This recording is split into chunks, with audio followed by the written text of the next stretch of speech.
कराग्रे वसते लक्ष्मी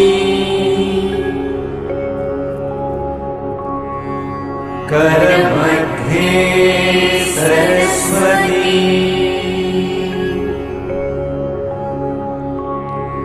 करमूले तु गोविन्दम् प्रभाते करदर्शनम्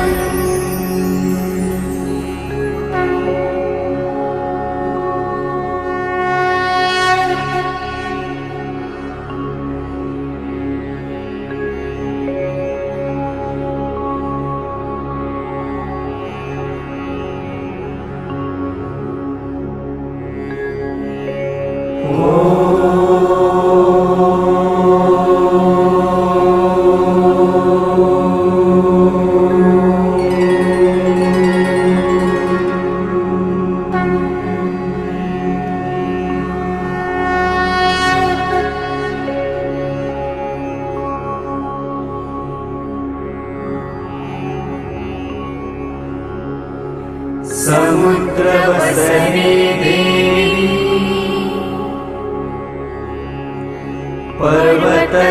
पर्वतस्तनमण्डले विष्णुपत्नी नमस्तुभ्यम् पादस्पर्शं क्षमस्व मे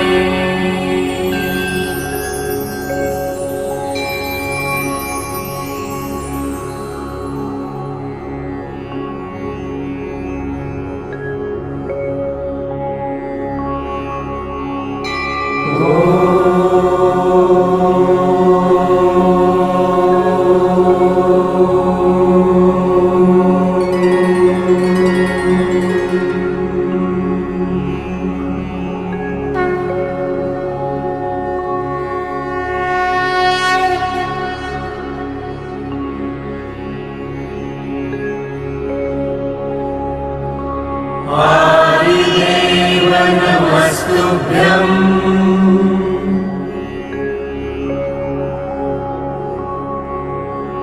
प्रसीद मम भास्कर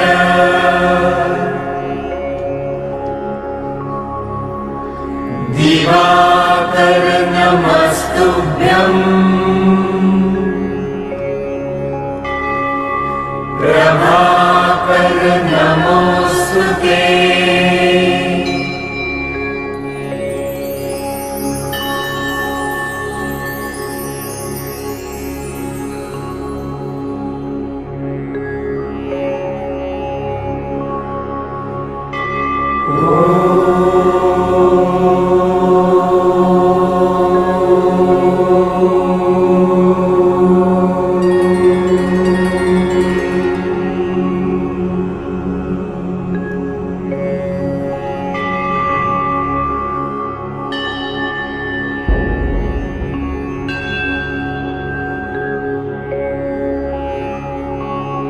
ब्रह्मा मुरारी त्रिपुरान्तकारी भानुशशि भूमिसूतो बुधश्च गुरुश्च शुक्रः शनि राहुकेतवः कुर्वन्तु सर्वे मम सुप्रभातम्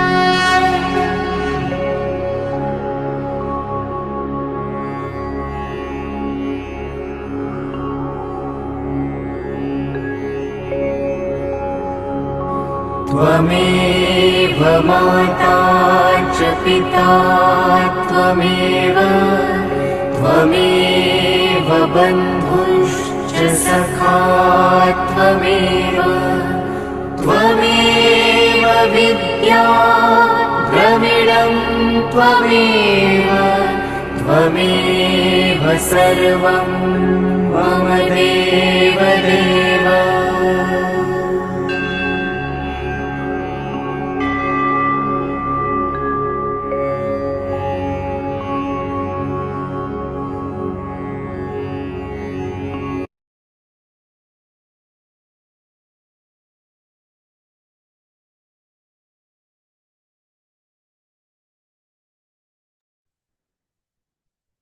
ସମସ୍ତଙ୍କୁ ନମସ୍କାର, ଦିବ୍ୟ ପ୍ରଣାମ, ଦିବ୍ୟ ସଂଯୋଗ ଶ୍ରେଣୀକୁ ମୁଁ ସମସ୍ତଙ୍କୁ ସ୍ୱାଗତ କରୁଛି। ଆଶା କରୁଛି ସମସ୍ତେ ମୋତେ ଠିକ ଭାବରେ ଶୁଣିପାରୁଛନ୍ତି। ଚାଲନ୍ତୁ ସର୍ବପ୍ରଥମେ ଆମେ ପ୍ରଣାମ କରିନେବା। ପ୍ରାର୍ଥନା, ସମସ୍ତେ ନମସ୍କାର ମୁଦ୍ରାରେ ରୁହନ୍ତୁ। ଶରୀରକୁ, ମନକୁ, ଆତ୍ମାକୁ ଏକଦମ ସ୍ଥିର କରିନିଅନ୍ତୁ। परम पिता परमेश्वर को स्मरण करंतु, जो शक्ति को आपण विश्वास करते ताइंको स्मरण करंतु, माता पिता को स्मरण करंतु, शिक्षा गुरु, दीक्षा गुरु, मार्गदर्शक, शुभचिंतक, पितृपुरुषगण, महापुरुषगण, ऋषि मंडली समस्त को स्मरण करंतु। जल, अग्नि, वायु, पृथ्वी एवं आकाश को स्मरण करंतु। विश्व ब्रह्मांड समस्त सकारात्मक शक्ति एवं विश्व ब्रह्मांड समस्त पवित्र आत्मागण को स्मरण करंतु। समस्त प्रणाम करनियंतु, समर्पण करनियंतु, हाथ को घसी दियंतु और आखिरी स्पर्श पूर्वक ओपन आइज समस्ते आखि खोलंतु। बहुत बढ़िया। चलंतु आज आम आलोचना करिबा। सबुदिन आम आलोचना करुचंती फिलोसॉफिकल एस्पेक्ट ऑफ स्पिरिचुअलिटी, अर्थात स्पिरिचुअलिटी रो दार्शनिक दिग पर आम आलोकपात करुचंती विभिन्न श्रेणी रे। तेबे आज आमर श्रेणी संख्या बोध 37 गोटे दुटा रेकर्डिंग मोर पोस्ट ही पारे। आज आम 37 समस्त को आराम मिल आलोचना भाग ना। आज आम आलोचना करवा निर्दिष्ट कौन सी टॉपिक नुह, यह टॉपिक है पारे आध्यात्मिकता। आध्यात्मिकता आज स्पिरिचुअलिटी, स्पिरिचुअलिटी उपरे आज आम आलोकपात करवा।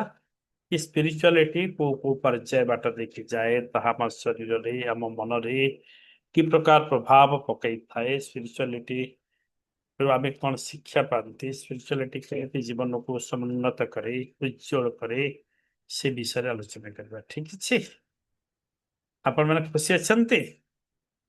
तेबे आम आरंभ करवा स्पिरिचुअलिटी। स्पिरिचुअलिटी आम प्रथम जदि समय हम तो आज आम बहुत बढ़िया पॉइंट मान को नहीं आलोचना करवा। समय जी हम समय ता भितर मु किछि पॉइंट मान को लेकिन ता भितर जदि आलोचना करवा ताहले बोधवे आपण मान को भल लागिबो। तब प्रथमे आम नेबा कि आध्यात्मिकतार सार को, स्पिरिचुअलिटी रो मंजी कथा, सार, एसेंस ऑफ स्पिरिचुअलिटी। ओके, प्रथमे समस्त जानतो कि आध्यात्मिकता बाह्य न थाए। आध्यात्मिकता थाए आम गुह्य भितर, गुह्य जगत, अर्थात बाह्य जगत रु अंत जगत को यात्रा करिवार अन्य ना होची स्पिरिचुअलिटी, आध्यात्मिकता। बाह्य जगत रु अंत जगत को यात्रा करवा। आमे जो एक बाह्य पृथ्वी रे, बाह्य विश्व ब्रह्मांड रे समस्त जन्म ही चंती। ता भितरे आमर एक शरीर मध्य अच्छी, जो शरीर ना होची स्थूल शरीर, राइट। ए स्थूल शरीर भितरे आमर आउ एक सूक्ष्म शरीर अच्छे, जो सूक्ष्म शरीर सूक्ष्म जगत को देखी थाए, सूक्ष्म जगत को यात्रा करी थाए। तेबे समग्र विश्व ब्रह्मांड जहाँ में देखुचंती, अनुभव करुचंती, से समस्त विश्व ब्रह्मांड आम भितर विद्यमान पिंड भितर ब्रह्मांड को आपण देखिपारे तेणु ये पिंड भितर जो ब्रह्मांड को आपण देखुचंती यही समग्र ब्रह्मांड आम भितर केमिति अच्छी आम ताको देखिबार अन्य ना होची स्पिरिचुआलिटी अर्थात अंत जगत को क्या देखिबा अंत जगत को देखिबा बाह्य जगत भितर आम रहिबा नाही तेणु आध्यात्मिकता हेउची बाह्य जगतरु अंत जगत को यात्रा करबा क्लियर समझते निजर भीतर को प्रवेश करबा सूक्ष्मादि सुख आहुरी भीतर को आमे प्रवेश करिबा यात्रा करबा आध्यात्मिकता को कहीं कहीं धर्म बोली भावन्ति आध्यात्मिकता आदौ धर्म नुहे यह एक जाग्रत जागृतता कहा जाइपारे यह एक जाग्रत करिबा मन कन्सियस करिबा सचेतनता करिबा जाग्रत जाग्रत हवा शोइबारू जेमिति जाग्रत होचंती उठुचंती सेमिति आध्यात्मिकता एक जागृत फल अटे यह धर्म कदापि नुहे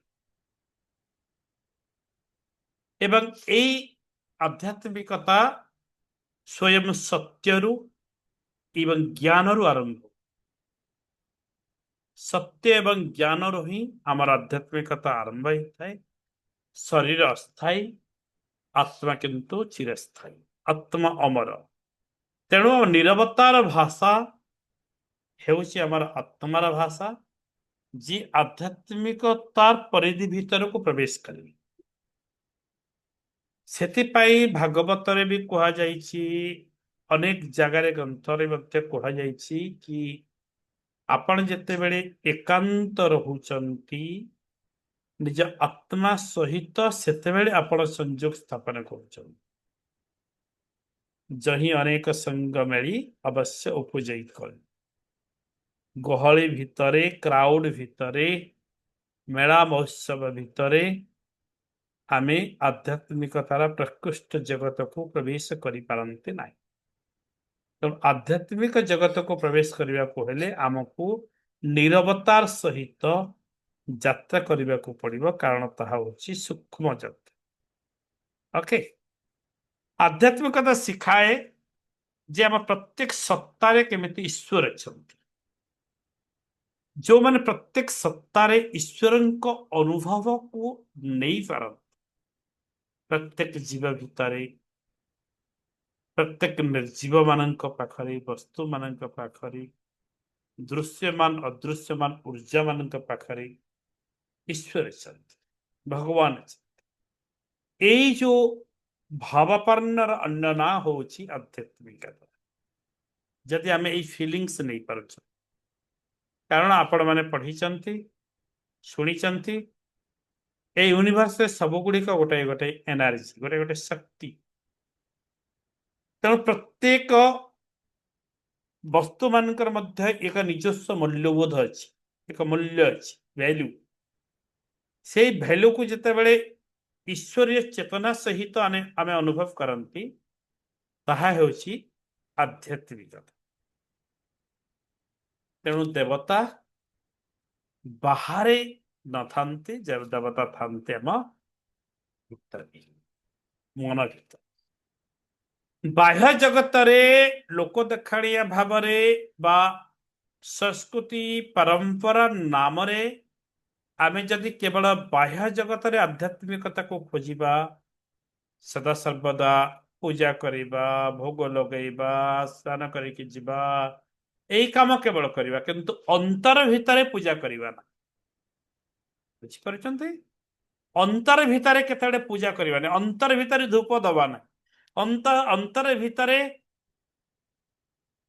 दीप लगेबा ना आलोक अंधार को दूर करिया पई अंतर भितरे जेमिति बाह्य जगत रे जेमिति पूजा करूचंती ध्यान करूचंती प्रार्थना करूचंती भोग लगौचंती ठाकुर को भोग दौचंती भोग ठाकुर को स्नान करूचंती फूल दौचंती इत्यादि इत्यादि जाए जेकोसी कर्मकांड अछि बाहर बाह्य जगत रे एकुशिया ठू आरंभ करके आम श्मशान पर्यंत जेतिकी कर्मकांड बाह्य जगत आम कर सेगुड़ाक जिते अंतर भितर आम करवा आरंभ करवा आम रियल वास्तवता क्षेत्र में आध्यात्मिक जगत को प्रवेश करने सहज हुए।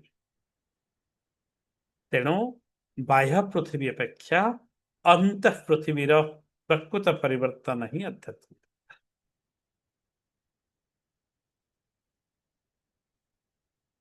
आपण जी अभिज्ञता नियंती मु पूर्व क्लास रे कही कि आत्मा जिते बड़े जन्म नौ एक शरीर नहीं पूर्वर से निर्धारित करी केते काल पृथ्वी रे कटैब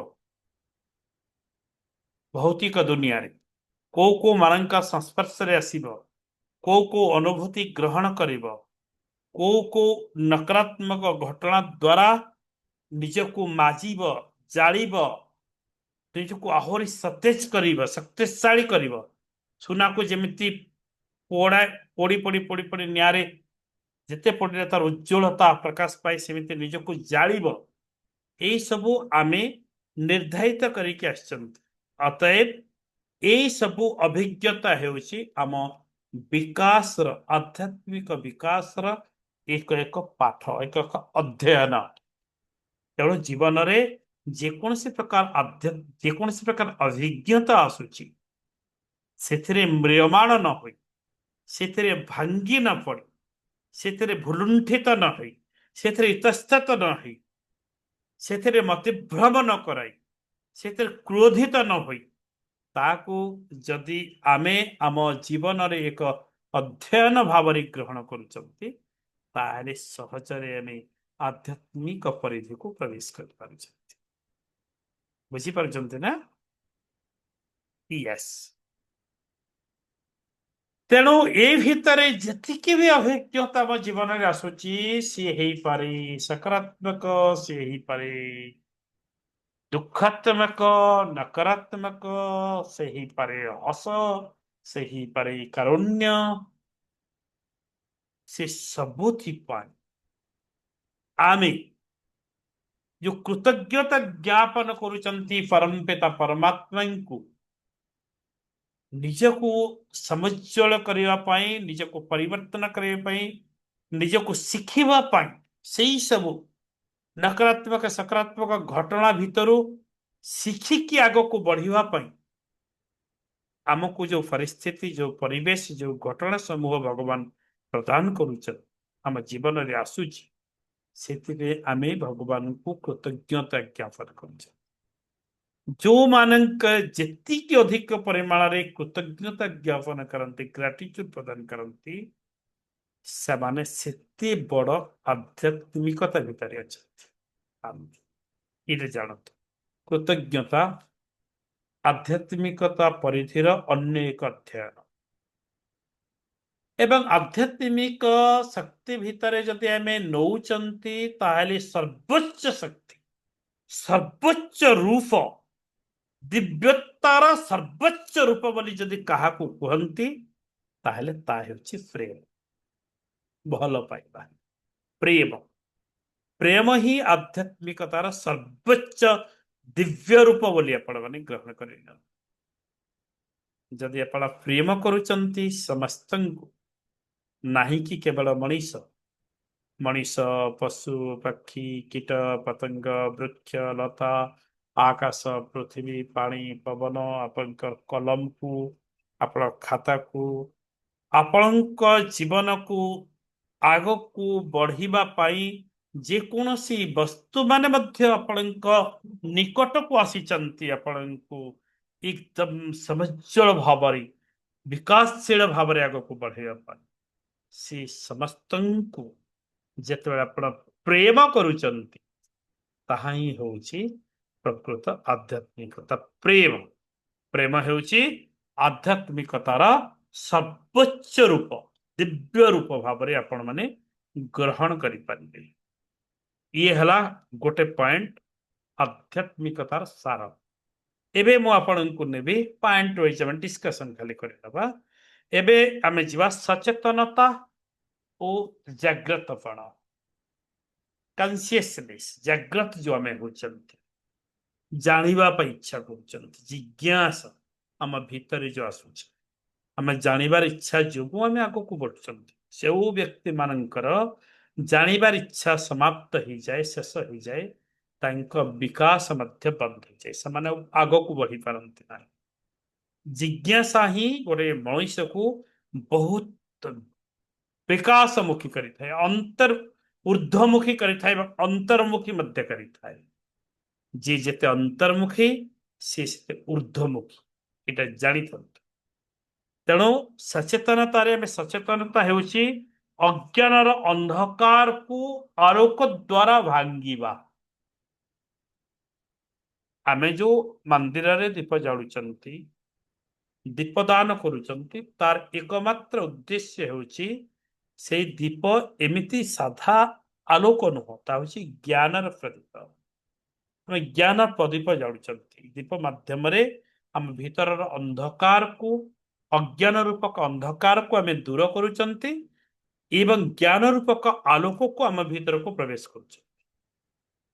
ଅଶ୍ୱତମା ସଦ୍ଗମୟ ତମସୁ ମା ଜ୍ୟୋତିର୍ଗମୟ। ତମସାରୁ, ଅନ୍ଧାରରୁ ଆମେ ଆଲୋକ ଆଡକୁ ଯାତ୍ରା କରୁଛନ୍ତି। ଅନ୍ଧାରରୁ ଆଲୋକ ଆଡକୁ ଯାତ୍ରା କରିବାର ଅନ୍ୟ ନାଁ ହେଉଛି ଆଧ୍ୟାତ୍ମିକତା। ତାପରେ ଚେତନାର ସୃଷ୍ଟି ଆମ ଭିତରେ ତିଆରି ହୁଏ କେତେବେଳେ? ଯେତେବେଳେ ଆଧ୍ୟାତ୍ମିକ ପରିଧିକୁ ପ୍ରବେଶ କରନ୍ତି, ସେତେବେଳେ ଚେତନା, ମୁଁ ପୂର୍ବ ଶ୍ରେଣୀରେ କହିଛି, ଗୋଟେ ଚେତନାଶୀଳ ପାଇଁ, କେବଳ ଚେତନାକୁ ବଦଳାଇବା ପାଇଁ, ଚେତନାର ଊର୍ଦ୍ଧ୍ୱଗତି ସମ୍ପନ୍ନ ହବା ପାଇଁ ଆତ୍ମାକୁ ବାରବାର ଜନ୍ମ ନେବାକୁ ପଡୁଛି। ଏ କଥା କହିଛି, ଚେତନାର କଥା। ତେବେ ଚେତନାର ଯୋଉ ସୃଷ୍ଟି ଆମ ଭିତରେ ଉଦ୍ଭାସିତ ହୁଏ କେତେବେଳେ? ଯେତେବେଳେ ଆମେ ଆଧ୍ୟାତ୍ମିକ ପରିଧିରେ ପ୍ରବେଶ କରନ୍ତି, ଆମ ଚେତନା ଆସେ ଏବଂ ସେ ଚେତନା ଊର୍ଦ୍ଧ୍ୱତର ସୋପାନକୁ ଯିବ।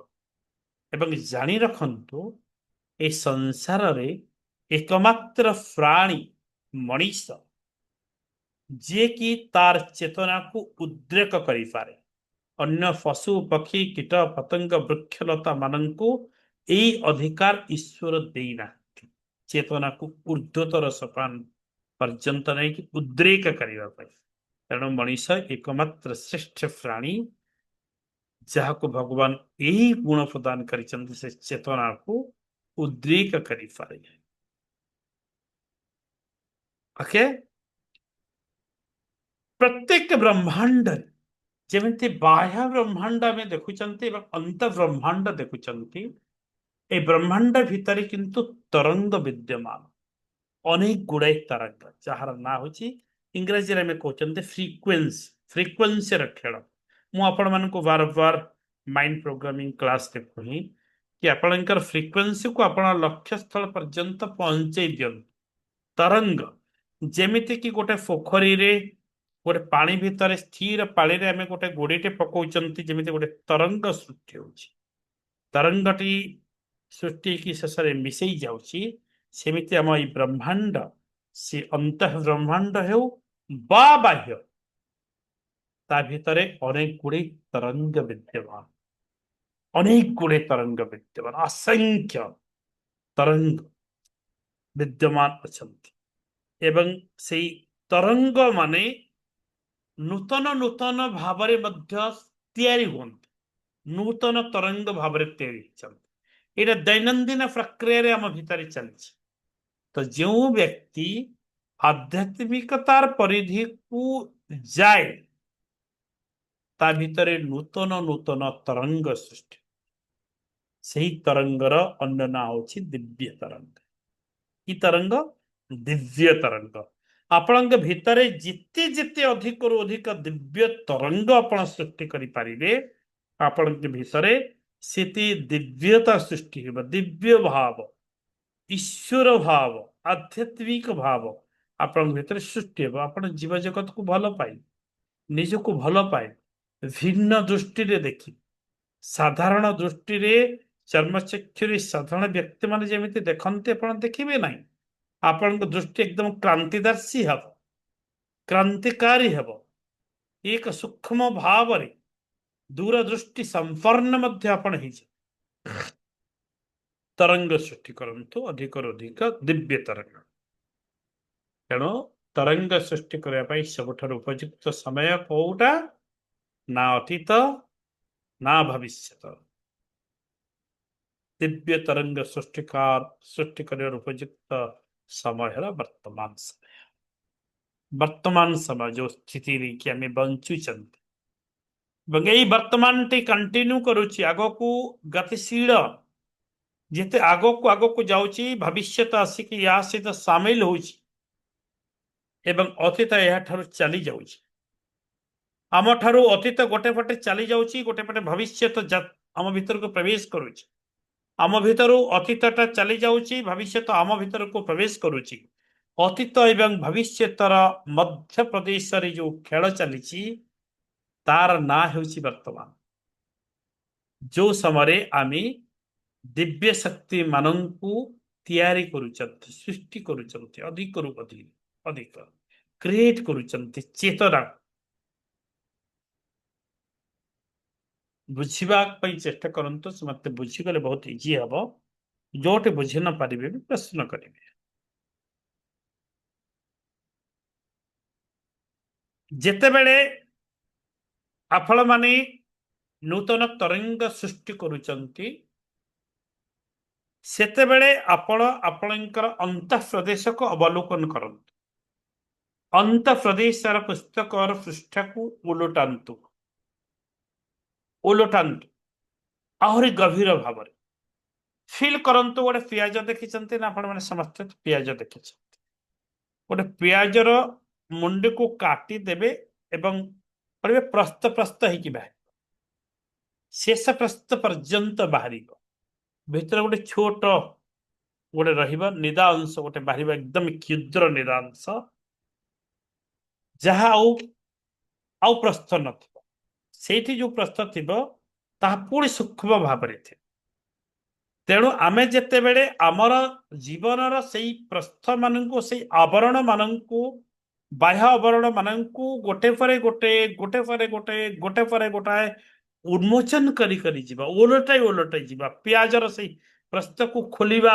भली आपण बुझन मझिरे जो विषयटी पाइबे ना सेठी आपण पहुंची गले आपण दिव्य सत्तांक निकट में पहुंच दिव्य भाव से आपणकर भावना आपणकर चिंतन आपणकर चाली चलनी व्यवहार सब अनुकूल वातावरण तैयार कर सकारात्मकता आपण भितर भल पाइबार ऊर्जा एत लोक मैंने समस्ते आपन को भल पाइबे आपण समस्त आप दृष्टिकोण बदली कौन से विषय को भी दिव्य दृष्टि चिंता करेंगे दिव्य दृष्टि आलोचना करेंगे जेकोसी घटना घटुची अन्य मान पाखे क्या नकारात्मक चरित्र भाव आपण देखिपारे ना समस्त एक भिन्न सकारात्मक दृष्टिकोण विचार कर से जीवन भल आड़ को गति कर ये स्वाभाविक आप दृष्टिकोण बदली गले भल आड़ को गति कर जीवन आम सदा सर्वदा समाज को बाह्य लोक बाह्य परिवेश को आम बस को सरकार को बदलवाई प्रचेषा करते किंतु निजक रोही जो मैंने निजक बदलवाई प्रचेषा करती जीवन को निजक बदलवाई आग को बढ़ती तार जीवन को नियंती परीक्षा निरीक्षा करती से ही जगत को बदल पारे जे निजक बदल पारे ना से बाह्य जगत को बदल पारे ना बाह्य जगत को बदल अपचेषा करिकी आम निराश हवा कहीं बदलू ना मु एकुटे कौन करी मु भी किसी करी ना आपण से रास्ता चली से रास्ता गोटे सुंदर राज्य थिला एक सुंदर राज्य रे राजा थिले बहुत जन आदर्श राजा सब प्रजावत्सल मान को निज पुत्रवत से प्रेम करुथे से राज्य रे एक सुंदर एक पुष्करिणी थिला जो पुष्करिणी रे किसी जल थिला एवं से जल बहुत मीठा थिला मधुर जल से जल पान करने समस्ते आसती से पोखरी निकट को आसिले कहीं भी ଲୋଭ ସମ୍ବରଣ କରିପାରିବେ ନାହିଁ ତାର ସ୍ୱାଦକୁ ନେବା ପାଇଁ। ଏତେ ସ୍ୱାଦଯୁକ୍ତ ଥିଲା। ଏବଂ ସେଇ ପୋଖରୀର ପାଣି ଯିଏ ପିଇ ଦଉଥିଲେ ସେ ପାଗଳ ହେଇଯାଉଥିଲେ। ସେଇ ସ୍ୱାଦଯୁକ୍ତ ପାଣି ଯିଏ ପିଇ ଦଉଥିଲେ ସେ ପାଗଳ ହେଇଯାଉଥିଲେ।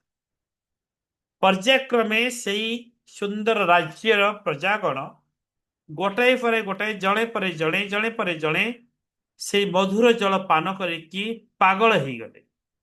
ଧୀରେ ଧୀରେ ଧୀରେ ଧୀରେ ପାଗଳ ସଂଖ୍ୟା ବଢି ବଢି ବଢି ବଢି ଏକ୍ସପିରିଏନ୍ସ ନେବା ପାଇଁ କୋଟୱାଳ ମାନେ ଆସିଲେ, ପିଇଲେ।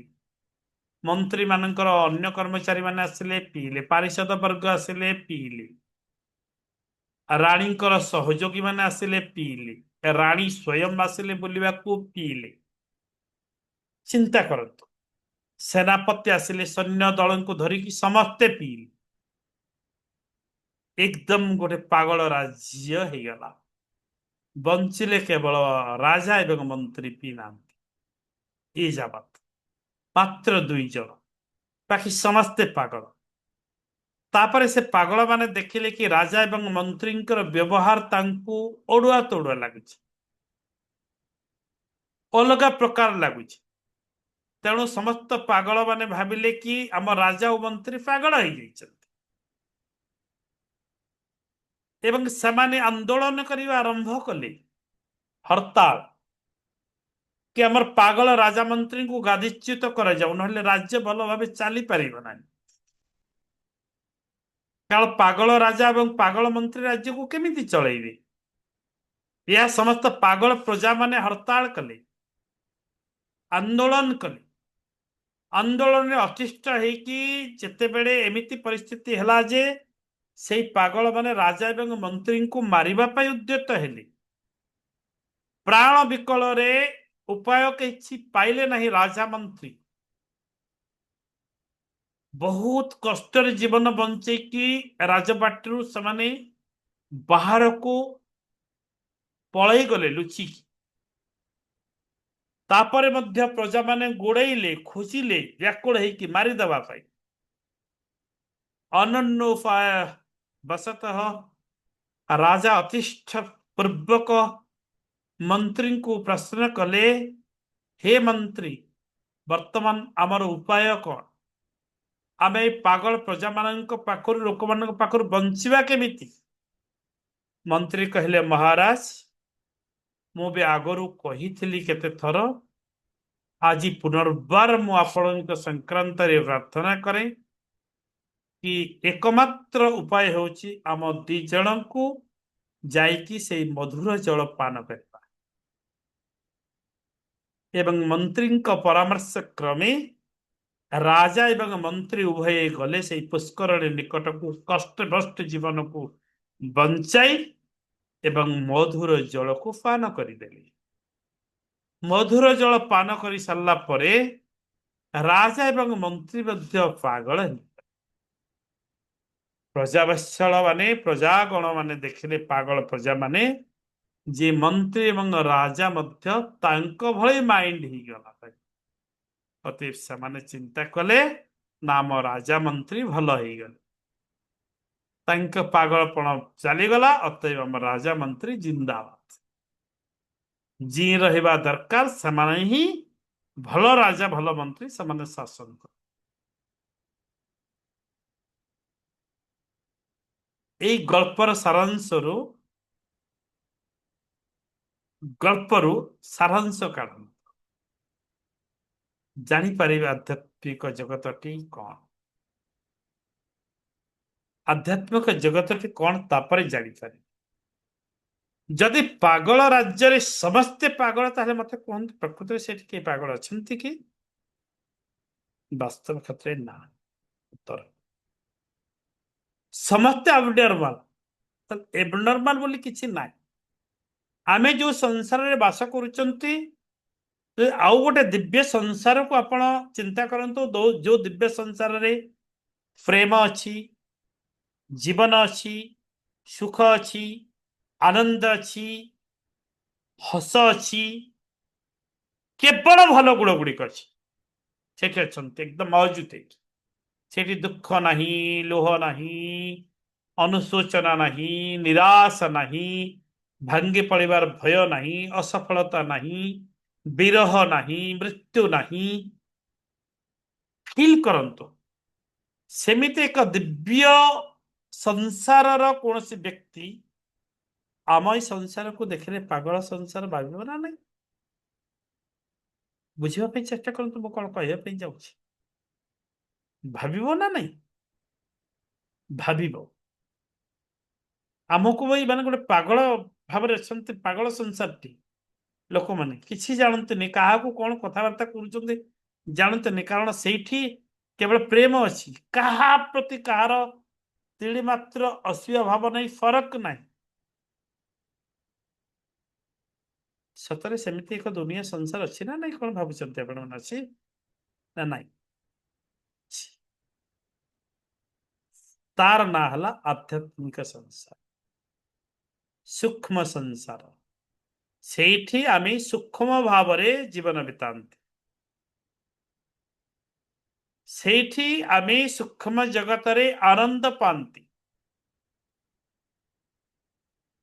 ଅତଏବ ସେଇ ଚେତନାକୁ ଯଦି ଆମେ ଅନ୍ତ ପୃଥିବୀରେ ଆମର ବ୍ରହ୍ମାଣ୍ଡରେ ଏକ ସୁନ୍ଦର ରାଜ୍ୟ ଭାବରେ ପ୍ରତିଷ୍ଠିତ କରିଦେବା, ଅର୍ଥାତ୍ ଦୁଃଖ ବି ଦୁଃଖ ଆମ ପାଇଁ ଦୁଃଖ ନୁହେଁ, ମୃତ୍ୟୁ ବି ଆମ ପାଇଁ ମୃତ୍ୟୁ ନୁହେଁ, ୟା ଜନ୍ମର ଅନ୍ୟ ଏକ ନାମ, ପୁନର୍ବାମେ ଜନ୍ମ ନେବାର ସେଇ ବିଶ୍ୱାସ। ମୃତ୍ୟୁ ଇଜ ଇକ୍ୱାଲ ଟୁ ଜନ୍ମ, ଦୁଃଖ ସମାନ ସୁଖ, ବିରହ ସମାନ ପ୍ରେମ, ଲୁହ ସମାନ ହସ। ୟାକୁ ଯଦି ସମଭାବାପନ୍ନ ଆମେ ଅନୁଭବ କଲେ, ତାହେଲେ ଆମେ ସେଇ ଦିବ୍ୟ ସଂସାରରେ ଅନ୍ତଃ ଜଗତରେ ସୂକ୍ଷ୍ମ ଭାବରେ ରହୁଛନ୍ତି ନା ନାଇଁ? ହ୍ୟାଲୋ, ଗେଟ୍ ବୁଝିପାରୁଛନ୍ତି ନା ନାଇଁ? ବୁଝିପାରୁଛନ୍ତି ନା ବିଷୟଟି? ଅତଏବ ସେଇ ଚେତନା ର ଅନ୍ୟ ନାଁ ହେଉଛି ଅଧ୍ୟାତ୍ମ। ବୁଝିଯାଆନ୍ତୁନି ସେଠି ସୁନ୍ଦର ଭାବରେ। ଓକେ,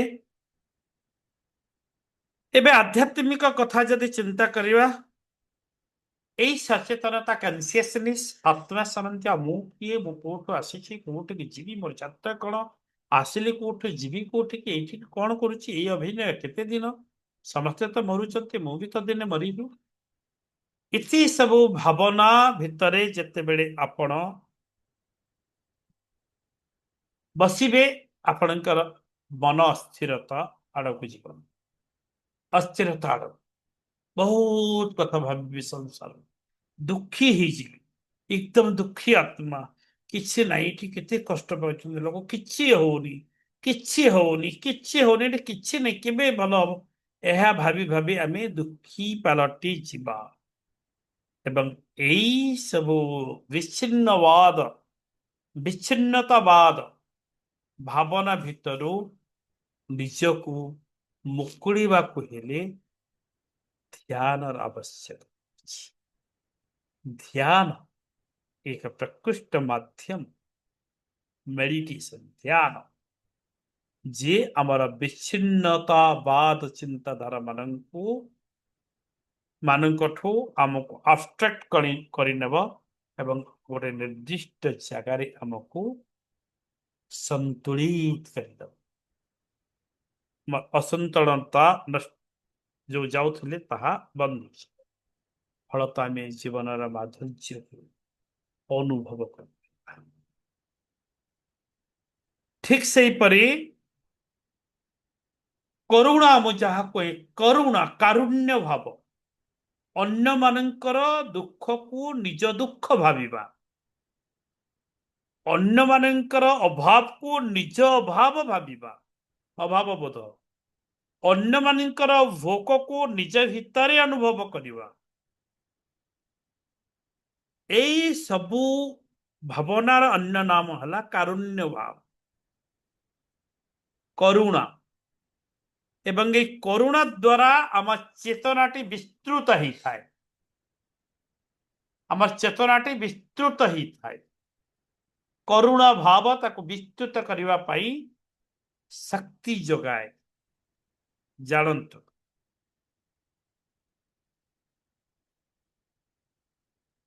एवं आम भितर जो मन अच्छी, जो आत्मा अच्छी, जो शरीर अच्छी, এই ଶରୀରଟି ହେଉଛି ମନର ଦାସ।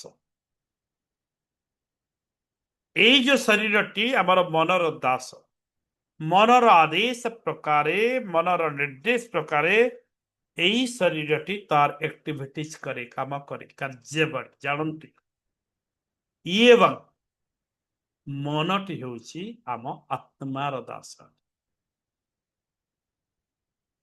ମନଟି ହେଉଛି ଆମର ଆତ୍ମାର ଦାସ। କିନ୍ତୁ ଆତ୍ମା ଏତେ ପବିତ୍ର, ଏତେ ସ୍ଥିର, ଏତେ ଭଲ ଯେ ଗୋଟେ ଦାଡ଼ି ପରେ ଏତେ ଭଲ ଯେ ସେ ମନକୁ କିଛି କୁହେ ନାହିଁ। ଯେମିତି ଜଣେ ଭଲ ବାପା, ଭଲ ମା କେତେ ଭଲ ହେଇଛନ୍ତି କିଛି କହିବେ ସନ୍ତାନ ସନ୍ତତି, ଭୁଲ ବି କହିଲେ ତାକୁ ପାଇବେ। ଫଳତଃ କିଛି ନ କହିଲେ ସନ୍ତାନ ମାନେ ସନ୍ତତି, ସନ୍ତାନ ସନ୍ତତି ଶୃଙ୍ଖଳା ଶିଖିପାରନ୍ତି ନାହିଁ। ଶୃଙ୍ଖଳା ନାଁରେ ସ୍ୱେଚ୍ଛାଚାରିତା ହେଇଯାନ୍ତି। ଅନେକ ସମାଜରେ, ଅନେକ ପରିବାରରେ ଆଜି ପୁଅ ଝିଅ ମାନେ ସ୍ୱେଚ୍ଛାଚାରିତା, ସ୍ୱାଧୀନତା ନାମରେ ସ୍ୱେଚ୍ଛାଚାରିତାକୁ ଆବରି ନେଉଛନ୍ତି, କହୁଛନ୍ତି ଫ୍ରିଡମ, କିନ୍ତୁ ଫ୍ରିଡମ ନୁହଁ, ସ୍ୱେଚ୍ଛାଚାରିତା। ଏବଂ ସେହି କାରଣ ଯୋଗୁଁ ଆଜି ପୁତ୍ରଟାଏ ପିତାଙ୍କୁ ପଚାରୁନାହିଁ। ସେହି କାରଣ ଯୋଗୁଁ ଆଜି ଭାଇ ଭାଇ ଭିତରେ ଭଲ ସମ୍ପର୍କ ନାହିଁ। ସେହି କାରଣ ଯୋଗୁଁ ଆଜି ପତି ପତ୍ନୀଙ୍କ ଭିତରେ ସୁସମ୍ପର୍କ ପ୍ରତିଷ୍ଠିତ ହେଇପାରୁନାହିଁ। ଲଙ୍ଗ ଟର୍ମ ପର୍ଯ୍ୟନ୍ତ, ଶେଷ ପର୍ଯ୍ୟନ୍ତ, ମିଶିକି ଅନ୍ତିମ ଯାତ୍ରା ପର୍ଯ୍ୟନ୍ତ। ଏଥିପାଇଁ ଆତ୍ମାକୁ ଆମେ ଏଇ ଯୋଉ ଧ୍ୟାନ କହିଲି, ଧ୍ୟାନ ଦ୍ୱାରା ଦିବ୍ୟ ଶକ୍ତି ମାନଙ୍କର ତରଙ୍ଗ କ୍ରିଏଟ ଦ୍ୱାରା, ଏମିତି ଅନେକ ଦିବ୍ୟ ଗୁଣ ଗୁଡ଼ିକ ଅଛି, ଆକ୍ଟିଭିଟିଜ ଗୁଡ଼ାକ, ତା ଦ୍ୱାରା ଆମେ ଆତ୍ମାକୁ, ମନକୁ ଆଦେଶ ଦେବା ପାଇଁ ଆମେ କରିପାରିବା, ସେଇ ସ୍ତରକୁ ନେଇପାରିବା ନିଜ ଆତ୍ମା, ଯୋଉଠି ଆତ୍ମା ମନକୁ ଆଦେଶ ଦେବା ପାଇଁ ଆରମ୍ଭ କରିବା। ଯେତେବେଳେ ଆତ୍ମା ମନକୁ ଆଦେଶ ଦେବା ଆରମ୍ଭ କରେ, ଜାଣନ୍ତୁ ଆପଣ ମନ ଭଲ ଭଲ କାମ କରିବା।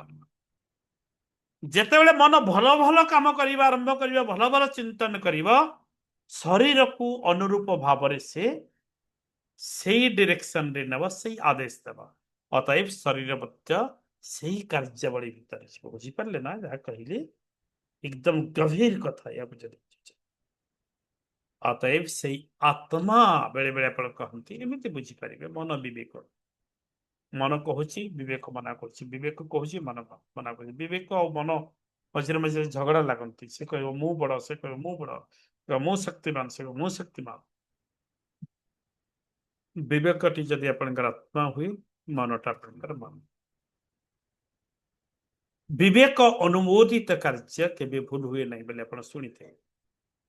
ତ ବିବେକ ପଚରା, ତ ବିବେକ ପଚରା, ତୁ ଏଇ କାମ କଣ କରୁ ପଚାର, ତ ବିବେକ କଣ କହୁଛି, ତ ବିବେକ ଯଦି କହୁଛି କର, ଆମେ କରୁଛୁ। ସେ ବିବେକଟି କି ଆତ୍ମା, ସେ ହେଲା ସେ ଆତ୍ମା ଭୁଲ କଥା କହିବା ନାହିଁ। ବିବେକ କେବେ ବି ଭୁଲ ତଥ୍ୟ ଦିଏ ନାହିଁ ମାଇ ଡିୟର ଫ୍ରେଣ୍ଡସ୍। ଏବଂ ସେଇ ବିବେକ ଯଦି ମନକୁ ଡିରେକ୍ସନ ଦେବା ଆରମ୍ଭ କରେ, ଏବଂ ମନ ଯଦି ବିବେକର କଥାକୁ ଗ୍ରହଣ କରେ, ମନ ସେଇ ଅନୁସାରେ ଶରୀରକୁ ମଧ୍ୟ ଡିରେକ୍ସନ ଦେବ। ଶରୀର, ମନ ଏବଂ ଆତ୍ମା ଭିତରେ ଏକ ସୁସମ୍ପର୍କ ପ୍ରତିଷ୍ଠା, ଯାହାର ନାଁ ହେଉଛି ଆଧ୍ୟାତ୍ମିକ ଜଗତ, ଆଧ୍ୟାତ୍ମିକ ପରିଧି।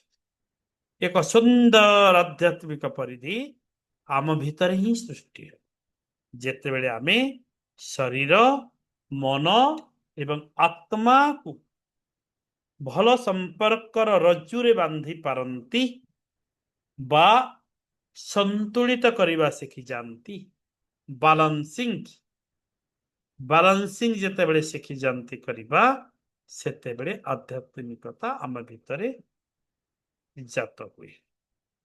ଭଲ ଲାଗୁଛି ତ? କିଛି ଆମ କାମରେ ଲାଗିଲା ଭଳିଆ ହଉଛି? ବାସ୍।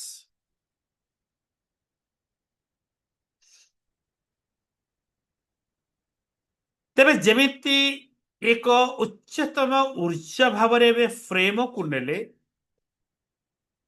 ସେମିତି ଉଚ୍ଚତମ ବୁଦ୍ଧି ଭାବରେ ଆମେ କାହାକୁ ନେବା? ଜାଣିଛନ୍ତି ଉଚ୍ଚତମ ବୁଦ୍ଧି କଣ? ଶାନ୍ତି। ଶାନ୍ତି ହେଉଛି ଆମର ସବୁଠାରୁ ଶ୍ରେଷ୍ଠତମ ବୁଦ୍ଧି। ଜାଣନ୍ତୁ, ଶ୍ରେଷ୍ଠତମ ବୁଦ୍ଧି, ସର୍ବୋଚ୍ଚ ବୁଦ୍ଧି ହେଉଛି ଜୀବନରେ ଶାନ୍ତି।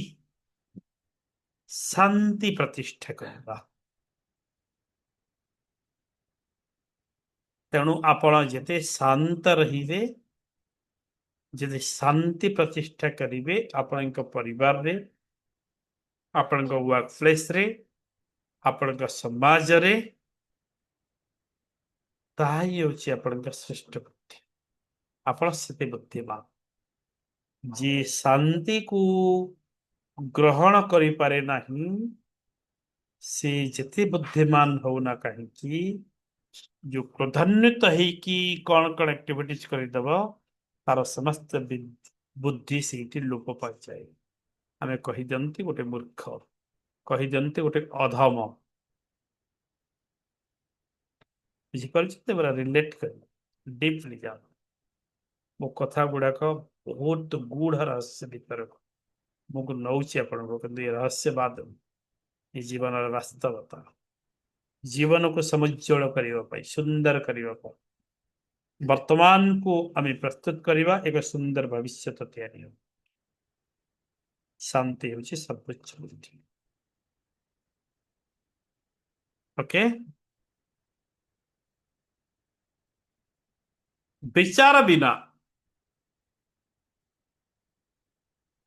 मन भीतर जाग्रत आसे। विदाउट एनी थॉट्स आपणकर कॉन्शियसनेस जाग्रत आसीबो। जाग्रत हवा।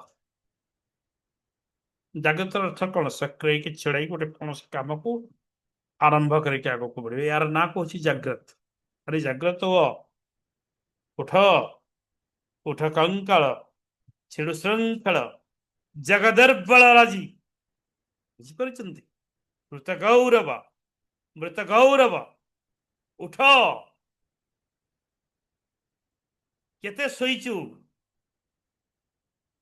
मधुसूदन दास को उठरे उठरे उत्कल संतान उठिबु तो केते दिनी, पूर्व गौरव पूर्व महिमा पड़ोनी कि तोर मने। उठ, केते सोईचु, चाल। बुझिपारिचंती? से उठिबाटा, जागृत करिबाटा, हम सुप्त मन को जागृत करिबा, उठैबा, कर्म चंचल करिबा, विकासमुखी करिबा, ऊर्ध्वतर चेतना आड़कु नेबा, ताहा होछि जागृत पण। से जागृत पणटी आपणकर थॉट्स बिना, विचार बिना संभव न। अतः विचार गोटे दिन 60,000 रु 70,000 विचार आम मन को आसी पाए। चेतना मन, चेतना मन विकास यही समस्त विचार मान को आकर्षित करि पाए एवं रिलीज मध्य करि थाए। ता भीतर जेते अधिक अपन सकारात्मक विचार को आकर्षित करिवे एवं सकारात्मक विचार को अन्य मन आगरे देवे, थोइबे, विस्तारित करिवे, निज आड़ू रिलीज करिवे, आपणकर जागृत सेते अधिक परिमाण रे हबो। मन जागृत हबो, आप ऊर्ध्वमुखी चेतना आड़कू यात्रा करिपारिबे। ओके?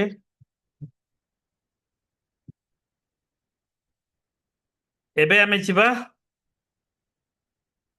आ गोटे टॉपिक को जिबा। तृतीय एतरे बंधु समस्या जीव आत्मा और आत्मज्ञान। आत्मा एवं आत्मज्ञान ए संक्षिप्त सहित आत्म विषय गला क्लास रे पढ़ाई। तो विशेष मदद नेबेनि केवल किसी पॉइंट या सारी जदि गोटे पॉइंट में जाए आत्मा ना जन्म हुए ना मृत्यु हुए तार अनंत यह आप जान आपण निजको जानिबार अन्य ना हेउछि ईश्वर को जानिबा जे निजको जानते नहीं से ईश्वर को जानते यह है आत्मा अनुभूति अहंकार हेउछि एभଳି एक मेघ ଯେଉଁଥିରେ ଆତ୍ମାର ଜହ୍ନଟି ଚନ୍ଦ୍ରଟି ଲୁଚି ଯାଏ ମେଘମାଳା ଭିତରେ ଯେମିତି ଚନ୍ଦ୍ର ଲୁଚି ଯାଏ ଆମେ ଦେଖି ପାରନ୍ତି ନାହିଁ ସେମିତି ଅହଙ୍କାର ରୂପକ ମେଘ ଭିତରେ उज्ज्वल पौर्णमी चंद्रटी लुचि जाए अतः अहंकार को त्याग कले आप चंद्र आलोकर शीतलता जो आत्मर शीतलता को अनुभव आलोक आत्मज्ञान हेउछि मोहरु मुक्ति जेतबे आत्मज्ञान हो सबुठ बड़ काम कौन हुए मोहरु मुक्ति पाइबा जो मोहाग्रस्त है मनीष कष्ट पाए दुख पाए सेठु मुक्ति पाई मोहरु मुक्ति पद्म पत्र भाया ढल ढल हो पानी लगे नहीं संसार भितर थिबा निरासक्त रहो आसक्ति बिना प्रकृत मजा ना प्रकृत संपर्क प्रकृत मिठा प्रकृत भल पाइबा प्रकृत प्रेम सेते बेले अनुभव करि पारे आपण भाबुचंते आसक्ति रे प्रेम थाई बोली नो माय डियर फ्रेंड्स आसक्ति रे प्रकृत प्रेम आपण माने पाई परिबे ना प्रकृत प्रेम पाइबे अनासक्त रे अनासक्त प्रेम ही होची विसत प्रेम अनंत प्रेम ओके बहुत बढ़िया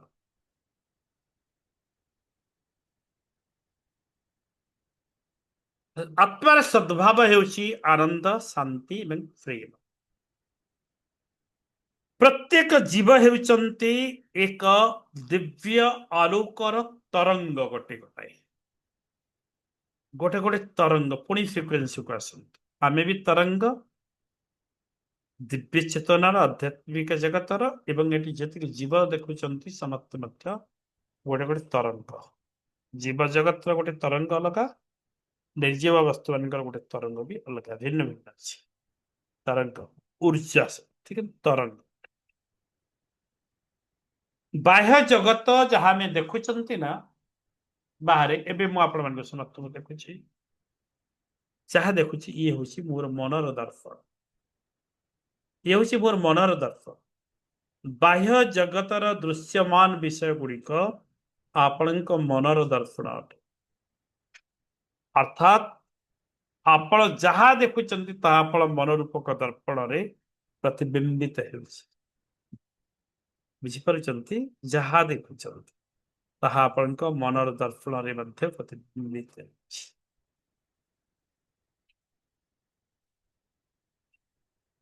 आपण माने समुद्र गोटे बिंदु नुह एई विराट विश्व ब्रह्मांडर गोटे बिंदु आपण नुह हे न पारंती आपण स्वयं समुद्र अटंती माय डियर फ्रेंड्स यही पदटी लेखि रखंतु समस्त एकदम गहन विद्या आपण समुद्र गोटे बिंदु नुहंती आपण स्वयं समुद्र अटंती अहम ब्रह्मास्मि मु ब्रह्म अटे मु बिंदु नुहे मु सिंधु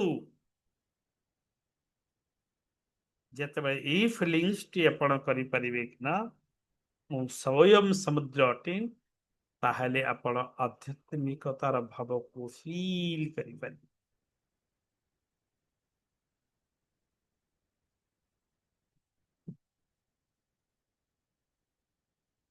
मु की हु एम आई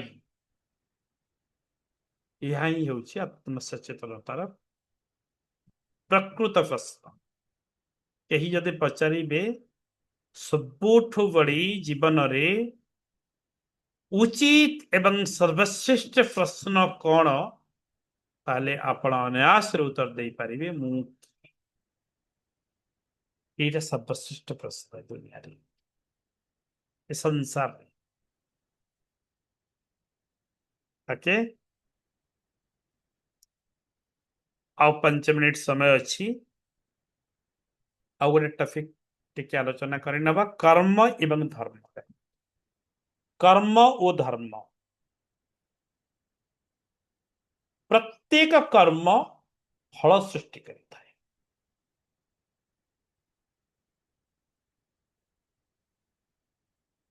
प्रत्येक क्रियार समान एवं विपरीत प्रतिक्रिया थाए। न्यूटन्स का थर्ड लॉ को एठी नियंत्रण।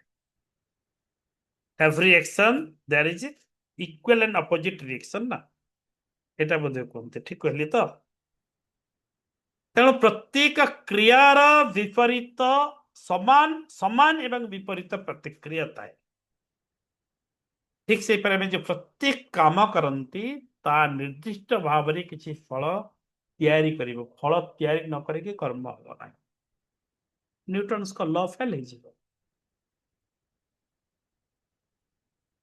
जदि कर्म परे कौन सी फल सृष्टि हो ना ताले न्यूटन का लॉ फेल, और न्यूटन का लॉ फेल हुए ना, हम ना। एथिपाई आमे जेकोसी कर्म करिथांती तार एक निर्दिष्ट फल तैयारी हुए एवं आम कर्म अनुसार आमको ताहा प्राप्त हो। जेमिति कर्म सेमिति फल, जत कर्म तत्फल बोली लिखि दियंतु। ओके, कर्म दंड नुही। आपण को कौन से एक्टिविटी मु देली एवं प्रेशराइज हेली आपण आपण पिला मान को होम टैक्स देली, पिला माने भाबंते यह दंड।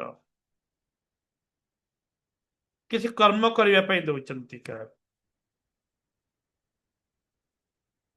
सेटा लागू थाई पारे आपण को दंड, किंतु ताहा आदौ दंड नुही, ताहा होची एक शिक्षा। कौन शिक्षा? दंड कर्मटी दंड नु, कौन सी कर्म दंड हो न पारे। कर्म हेउची शिक्षा। जो कर्म द्वारा आपण उचित शिक्षा ग्रहण करुचन से उचित फल आपण को दब। जो कर्म द्वारा आपण खराब शिक्षा ग्रहण करुचंती से आपण को खराब। आपण कर्म ऊपर ही निर्भर करे शिक्षा। एवं धर्म जहाँ हमें कहउचंती ना, ये धर्मटा हेउची विश्वर स्वाभाविक नियम। जेमिति की पानीर धर्म उच्च आड़को नीच आड़को प्रवाहित हवा, बाष्पर धर्म तले न रही ऊपर आड़को पलैबा ऊर्ध्वमुखी, जेमिति एक धर्म।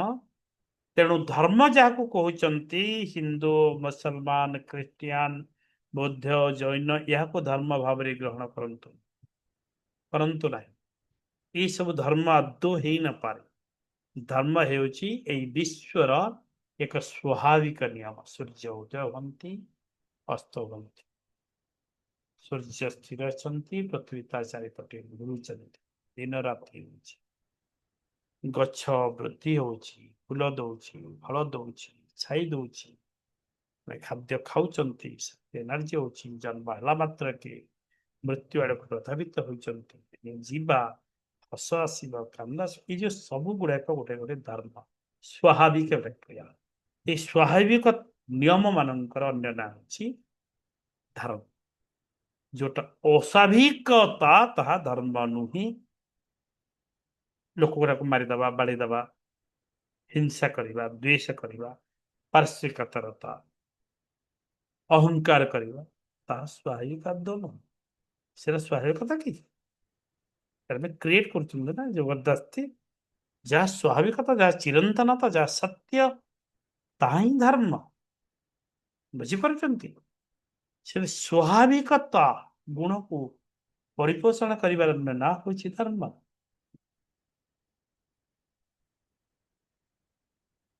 धर्म जीवन में शांति आने। स्वाभाविक भाव में जहाँ सत्य चिरंतनता ताकू जदि आप अधिक रु अधिक प्रदर्शन कले ताहले आपण शांति पाइबे ही पाइबे जीवन में। ओके, अस्वाभाविक परिस्थिति जदि कले धर्म नष्ट कर। रावण आसला अस्वाभाविक परिस्थिति कला, ज्ञानी गुणी बहुत पाठ शास्त्र ज्ञान बहुत रावण अन्य अत्याचार देवता ମାନଙ୍କୁ ଆଣିକି ବାନ୍ଧିକି ରଖିବ ପାଦ ତଳେ ରଖିବ ଅତ୍ୟାଚାର କରିବ ଜବରଦସ୍ତି ହୁକୁମ ଦେଇକରି ଏହା କର ସେୟା କର କରିବ ବ୍ରହ୍ମାଙ୍କଠୁ ଆଦେଶ ପାଇଗଲା ପରେ ବରପ୍ରାପ୍ତ ଯେତେବେଳେ ଅମର ବର ପାଇଗଲା ନା ତୁ ଏଇମାନଙ୍କ ସାଙ୍ଗେ ମରିବୁନି ନର ବାନର ଛାଡିକି ନର ବାନର ଛାଡି ତୁ ମରିବୁନି ପୁରା ତାପରେ ତାର ସବୁ ଭଲ ଗୁଣ ମାନଙ୍କୁ ଖରାପ ଗୁଣ ଖରାପ ଖରାପ କର୍ମରେ ନିୟୋଜିତ କଲା ତ ଅସ୍ୱାଭାବିକ ପ୍ରକ୍ରିୟା ତିଆରି କଲା ସରି ଅସ୍ୱାଭାବିକ ପରିସ୍ଥିତି ତିଆରି କଲା ଅର୍ଥାତ ଧର୍ମ ନଷ୍ଟ କଲା ଧର୍ମ ନଷ୍ଟ କଲେ ବିନାଶ ହବ ଯୋଉମାନେ ବି ଧର୍ମ ନଷ୍ଟ କରିଛନ୍ତି ତାଙ୍କର ବିନାଶ ଘଟେ ଅସ୍ୱାଭାବିକ ବିଷୟ ହେଲା ଅଧର୍ମ କ୍ଷମା କରିବା ହେଉଛି କର୍ମରେ ଏକ ପବିତ୍ର ଗୁଣ ଆମେ ଯୋଉ କର୍ମ କରିଥାନ୍ତି କର୍ମ ଧର୍ମ ସହିତ ସଂଶ୍ଳିଷ୍ଟ ଅଟେ ଆମେ ଯଦି ଅନାୟାସରେ କ୍ଷମା ଦେଇ ଦଉଛନ୍ତି ତାହେଲେ ତାହା ହେଉଛି ଏକ ପବିତ୍ର କର୍ମ ଯୋଉଠି ଧର୍ମ ସଞ୍ଚୟ ହେଇଥାଏ ସ୍ୱାଭାବିକତା ମଧ୍ୟ କ୍ଷମା କରିବା ମଧ୍ୟ ମଣିଷର ଏକ ସ୍ୱାଭାବିକ ଗୁଣ ଅଟେ ସ୍ୱାଭାବିକ ଆପଣମାନେ ଯେମିତି ଅଛନ୍ତି ସେମିତି ଆକର୍ଷଣ କରନ୍ତୁ ମନେ ରଖନ୍ତୁ ଆପଣ ନକାରାତ୍ମକ ଥାଇକି ସକାରାତ୍ମକ ଆକର୍ଷଣ କରିପାରିବେ ନାହିଁ ସକାରାତ୍ମକ ଗୁଣ ମାନଙ୍କୁ ଆକର୍ଷଣ କରିବାକୁ ହେଲେ ସକାରାତ୍ମକ ଊର୍ଜା ମାନଙ୍କୁ ଆକର୍ଷଣ କରିବାକୁ ହେଲେ ଆପଣଙ୍କୁ ସକାରାତ୍ମକ ହବାକୁ ପଡିବ ତାକୁ ହେଲେ ସେ ସକାରାତ୍ମକ ଏନର୍ଜି ଗୁଡାକ ଆପଣଙ୍କ ଭିତରେ କେମିତି ପ୍ରବେଶ କରିବ ଆପଣ ଗୋଟେ ନକାରାତ୍ମକର ଆବରଣ ଦ୍ୱାରା ଗୋଡେଇ ହେଇଛନ୍ତି ବୁଝିପାରୁଛନ୍ତି ନା ନାହିଁ ଏବେ କାର୍ତ୍ତିକ ପୂର୍ଣ୍ଣମୀ କାର୍ତ୍ତିକ ଯୋଉ ପଞ୍ଚୁକ ମାନେ ଆମେ ସ୍ନାନ କରନ୍ତି ବଡି ଭୋରରୁ ନା ସାଇଣ୍ଟିଫିକାଲ କାରଣ ମାନେ ୟାର ଅଛି ଅନେକ ବନେଇଛନ୍ତି ସେତେବେଳେ ବନେଇଛି ଏବେ ଶୀତ କମିଗଲାଣି ଋତୁ ପରିବର୍ତ୍ତନ ଧୀରେ ଧୀରେ ଘୁଞ୍ଚି ଘୁଞ୍ଚି ଯାଉଛି ଦେଖିବେ ବର୍ଷା ସିଜିନ ଡେରି ହେଇଗଲାଣି ଶୀତ ଡେରି ହେଇଗଲାଣି ଖରା ଡେରିରେ ଆସୁଛି ସବୁ ଅସ୍ୱାଭାବିକ ପରିସ୍ଥିତି ଅସନ୍ତୁଳିତ ହଉଛି ଧୀରେ ଧୀରେ କଣ ପରିବେଶ ଇଏ ସାଇନ୍ସ ଧୀରେ ଧୀରେ ଗରମ ହେଇଯିବ ଜୀବଜଗତ ସୃଷ୍ଟି ହେବା ଅସମ୍ଭବ ହେଇଯିବ ଏ ପୃଥିବୀରେ ଧୀରେ ଧୀରେ ମରି ମରି ମରି ମରି ଜୀବଜଗତ ସୃଷ୍ଟି ହେଇପାରିବେନି ଯେତେବେଳେ ଅତ୍ୟଧିକ ଗରମ ହେଇଯିବ ହଁ ନା ନାଇଁ ଏ ବିଜ୍ଞାନ ନା ନାଇଁ ଏଇ ୟା ପୃଥିବୀରେ ବି ଗୋଟେ ଆୟୁଷ ଅଛି ନା ନାଇଁ ଗୋଟେ ଆୟୁଷ ସର୍ଜନା କରିବାର ଆୟୁଷ ଅଛି ସେ ସର୍ଜନା କରିବା ଶକ୍ତି ବି ଦିନେ ଲୋପ ପାଇବ ନା ନାଇଁ ବୁଝିପାରୁଛନ୍ତି ନା ନାଇଁ କଣ କହୁଛି ମୁଁ ଅତଏବ ଶୀତ ଦିନେ କାର୍ତ୍ତିକ ମାସ ବେଳକୁ ପ୍ରବଳ ଶୀତ ହେଇଯାଇଥାଏ ଥଣ୍ଡା ହେଇଯାଇଥାଏ ଦଶହରା ପରେ ପରେ ସେତେବେଳେ ମନେ ପକାନ୍ତୁ ପିଲା ବେଳ କଥା ଆପଣ ଜାଣିବେ କେତେ ଶୀତରେ ଆମେ ଥରୁଛୁ ପୁରା ବାଜିବ ନା ନାଇଁ ଓଠ ଥରି ଯାଉଥିବ ସକାଳୁ ଏବଂ ସେଇ ଶୀତରେ ଆମେ କଣ କରନ୍ତି ବଡ ବଡ କମଳ ଘୋଳେଇକି ଶୁଅନ୍ତି ଉଲରେ ତିଆରି ବିଷୟ ଉଲ ମେଣ୍ଢା ମାନଙ୍କ ଲୋମରେ ତିଆରି ହେଇଥିବା କମଳ ମାନେ ଆମେ ଘୋଡ଼ି ହଉ ଯିଏକି ଆମ ବଡିକୁ ବହୁତ ପରିମାଣରେ ଉଷ୍ମତା ଦିଏ ଅତ୍ୟଧିକ ଉଷ୍ମତା ଆମ ବଡି ଯେତିକି ଉଷ୍ମତାରେ ରହିବା ଦରକାର ତାଠୁ ଅଧିକ ଉଷ୍ମ ପ୍ରବଣ ଆମେ ହେଇଥାନ୍ତି ଶରୀର ଦ୍ୱାରା ଘୋଡେଇକି ଶୋଉ ତେଣୁ ସେଇ ଘୋଡେଇ ହେଇକି ଯଦି ସୂର୍ଯ୍ୟୋଦୟ ପର୍ଯ୍ୟନ୍ତ ଆମେ ଶୋଇବେ ତାହେଲେ ଆମ ଶରୀରରେ ଅନେକ ପ୍ରକାର ନକାରାତ୍ମକ ପ୍ରତିକ୍ରିୟା ଦେଖାଦେବ ଦ୍ୟାଟ୍ସ ୱାଇ ବଡି ଭୋରରୁ ଉଠିକରି ଆମେ ଯାଇକି ଶୀତଳ ଥଣ୍ଡା ପାଣିରେ ସ୍ନାନ କରନ୍ତି ବାଲାନ୍ସିଂ କରିବା ପାଇଁ ଉଷ୍ମତା ଯାହା ଆମେ କାର୍ତ୍ତିକ ସ୍ନାନ କରୁଛନ୍ତି ଭଲ ଲାଗିଲା ଆପଣ ଶୁଣିକି ଯାହା ହଉଛି କାର୍ତ୍ତିକ ସ୍ନାନ ସାଇଣ୍ଟିଫିକାଲି ବୁଝନ୍ତୁ ବୁଝିପାରୁଛନ୍ତି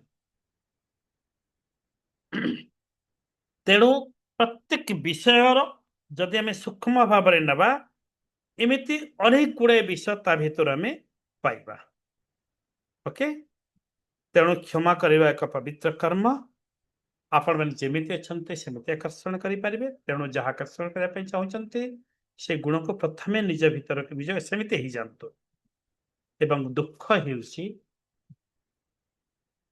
ଆମର ଶିକ୍ଷକ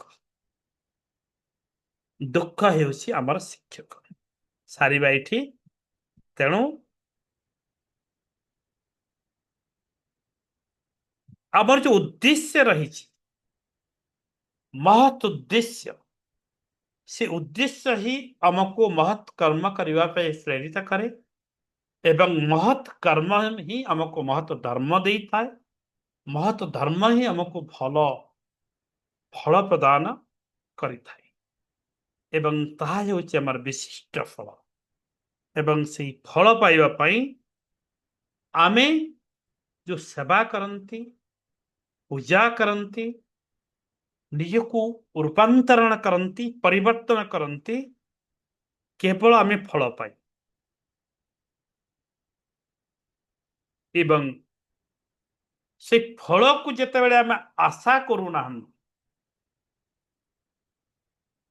यही फल पाई ही मु एटा करुची ना यही कर्म करुची अतः मत यही फल मिलिबो तेरे कर्म को जिते बड़े आपण प्रायोरिटी दउचंती फल को गौण करुचंती सेते बेले ही आपण आस्था भाजन होचंती माने रख सेते बेले ही आपणकर विश्वास टी आहुरि दृढ़ीभूत जो माने कर्म अपेक्षा फल को बेसी प्रायोरिटी दियंती सेमानकर विश्वास टी सेही पर्यंत तांका तरंग पहुंचबारे विलंब हुई जानी थांतु तेणु जदि आपण फल को गौण कर दउचंती कर्म को मुख्य कर दउचंती आपण आस्था भाजन ही जीवे विश्वास भाजन ही जीवे एवं सेही विश्वासटी आपण फल पर्यंत आपण को पहुंचे देव एवं आपण को सेही सुंदर फल प्राप्त हेब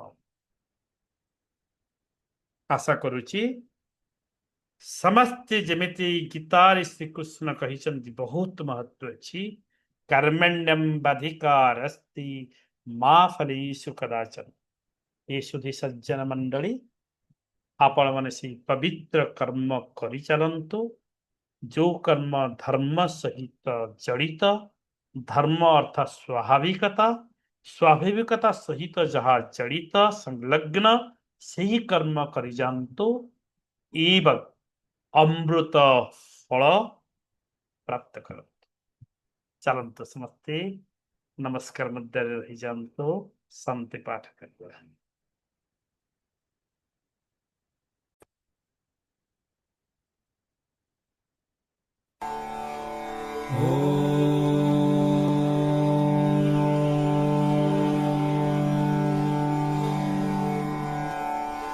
असतो मा सद्गमय तमसो मा ज्योतिर्गमय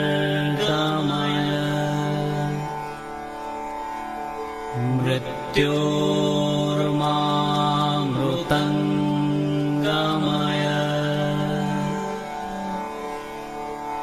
ओम शांति शांति शांति